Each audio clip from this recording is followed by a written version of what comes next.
We are doing the Miranda V Arizona court case. This court case began in 1966. Ernesto Miranda was a Mexican immigrant living in Phoenix, Arizona, and he was arrested at home for the charge of rape, kidnapping, and robbery. Miranda was taken into custody at a police station, and there he was interrogated for 2 hours by 2 policemen. At the trial, his written confessions were presented to the jury. Miranda was then punished for his crime and was sentenced to around 20 to 30 years in prison for the crimes that he had committed.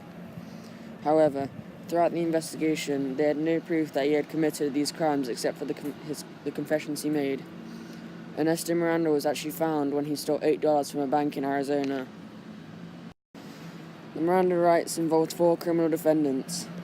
Each of the defendants appealed a conviction based on the failure of the law enforcement officers not telling the defendants prior to the interrogation that what they would say throughout the investigation would be held against them in court.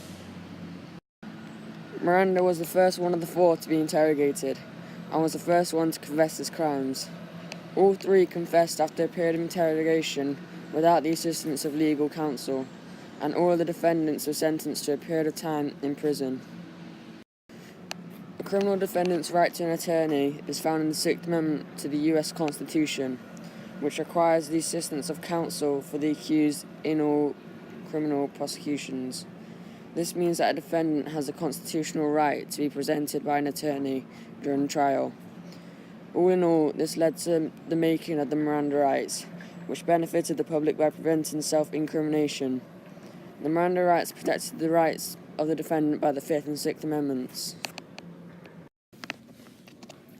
During this interrogation, he confessed to the crimes he committed. However, throughout the interrogation, he was never told that what he said would be held up against him in the court of law, or that he had the right to remain silent during this investigation. This led him to believe that this system of interrogation was going against his legal obligations. Miranda's attorney appealed to the Arizona Supreme Court. After this, the Supreme Court of Arizona had announced that throughout this investigation, that no rights had been violated against it in any way. This court investigation later developed a Miranda warning, which is now used whenever someone is arrested.